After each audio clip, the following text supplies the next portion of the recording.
Assalamualaikum warahmatullahi wabarakatuh.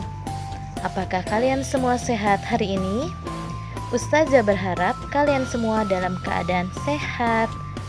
Dan jika ada yang kurang sehat hari ini, kita doakan bersama agar segera sehat kembali dan semangat belajar. Kembali bersama Ustazah Ika dalam belajar SBDP Seni Budaya dan Prakarya.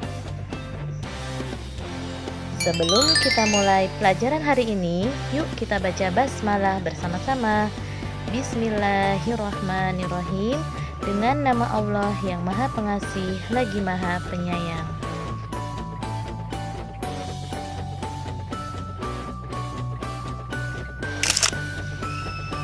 Adapun tujuan pembelajaran hari ini, yang pertama adalah siswa dapat mengetahui sejarah batik di Indonesia. Yang kedua, siswa dapat mengetahui jenis batik berdasarkan tekniknya. Yang ketiga, siswa dapat mengetahui motif batik yang terdapat di Indonesia.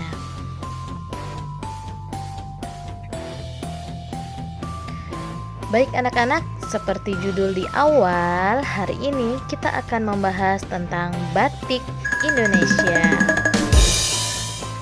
Yang pertama, kita akan bahas tentang sejarah batik. Simak baik-baik ya.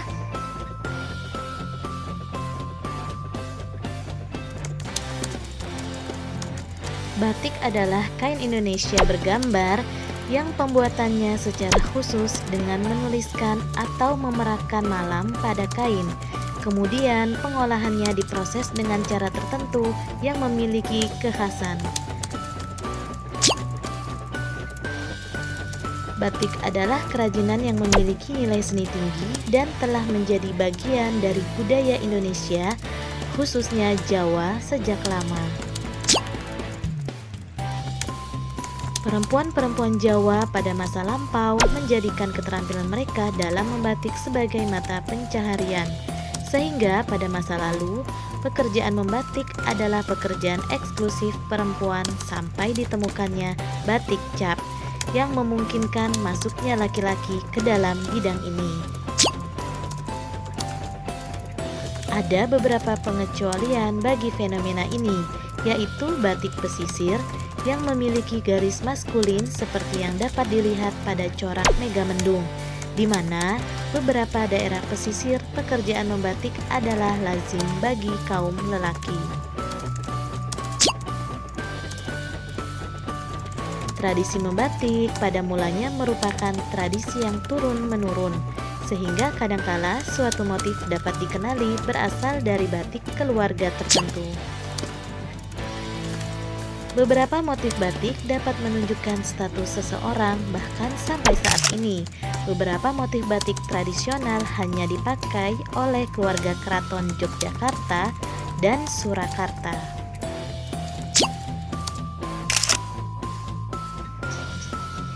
Baik anak-anak, setelah kita bahas tentang sejarah batik, sekarang kita lanjut ke jenis-jenis batik menurut tekniknya.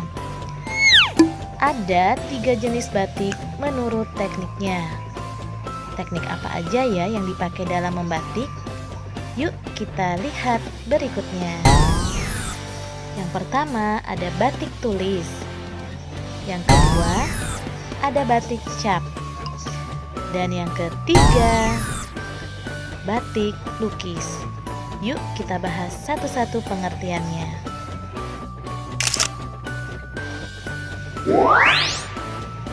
Batik tulis adalah kain yang dihias dengan tekstur dan corak batik menggunakan tangan. Pembuatan batik jenis ini memakan waktu kurang lebih 2-3 bulan.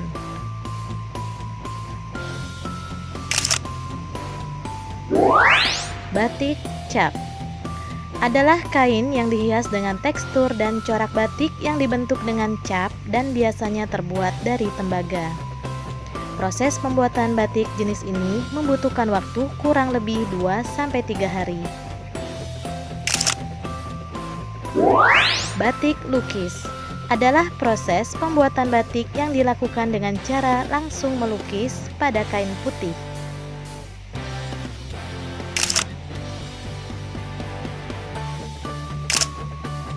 Baik anak-anak, kita lanjut di motif batik. Ada motif apa saja ya? Ya, motif batik adalah kerangka gambar yang mewujudkan batik secara keseluruhan. Kerangka gambar pada batik berupa perpaduan antara garis dan bentuk yang menjadi satu kesatuan yang mewujudkan batik secara keseluruhan. Motif-motif batik tersebut dibuat pada bidang-bidang segitiga, segi empat, dan lingkaran. Motif batik sering juga dipakai untuk menunjukkan status seseorang. Ada ribuan motif batik yang telah diciptakan oleh para pengrajin dan seniman di Indonesia. Ribuan motif tersebut dapat dikelompokkan menjadi 7 kelompok batik Indonesia, yaitu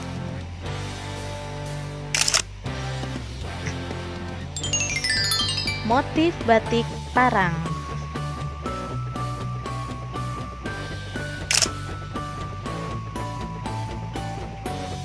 baik anak-anak, Ustazah jelaskan ya apa sih motif batik parang itu. Perhatikan baik-baik ya.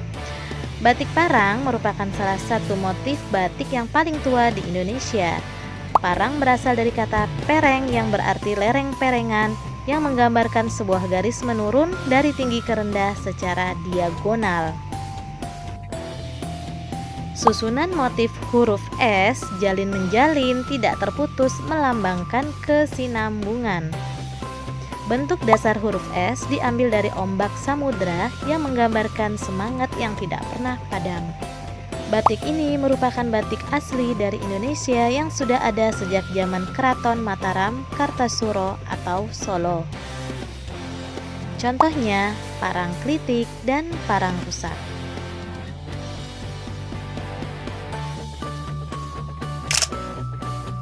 Motif batik geometri. Apa itu artinya ya? Ya, motif batik geometris adalah motif-motif batik yang ornamen-ornamennya merupakan susunan geometris.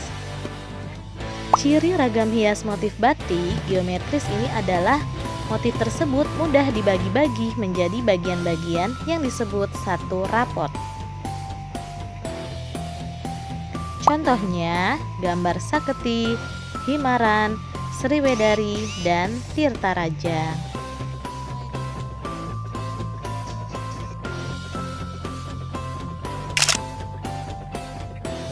Motif batik barji. Motif ini memiliki makna keteraturan dalam kehidupan atau kunci perhiasan yang terkunci rapat. Contohnya adalah banji bengkok. Motif batik tumbuhan menjalar. Motif ini memiliki makna bahwa kesinambungan antara manusia dan alam yang indah dan harmonis. Contohnya adalah cokrak cakrik, luwung, klewer, dan semen Jogja.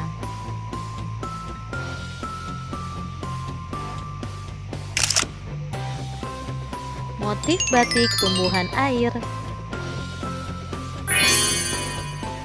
Motif ini menggambarkan peran tumbuhan air dalam kehidupan manusia. Contohnya adalah ganggong dan ganggong sari.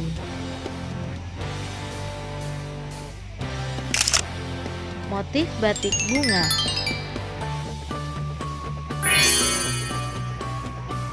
Motif bunga dan daun secara sederhana berartikan suatu keindahan, kecantikan, dan kebahagiaan. Motif dedaunan dapat berarti sebagai wahyu Tuhan untuk menggapai cita-cita, seperti kenaikan pangkat, penghargaan, kehidupan yang baik, dan rizki yang melimpah. Contohnya adalah kembang kenikir dan teruntung.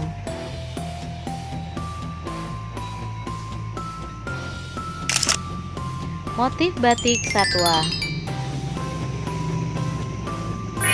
Ragam hias fauna merupakan bentuk gambar motif yang diambil dari hewan tertentu. Figur-figur binatang yang ada pada batik memiliki makna yang dalam dan berbeda-beda. Misalnya, figur burung yang menggambarkan suatu kebebasan, dan figur gajah yang memiliki arti kekuatan yang besar.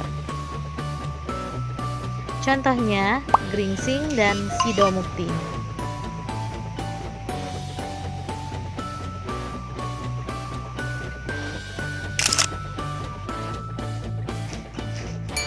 Baik anak-anak, itu tadi penjelasan materi tentang batik ya, mulai dari sejarah batik sampai pada motif-motif batik yang ada di Indonesia. Minggu depan kita lanjutkan di koleksi batik yang ada di Indonesia ya.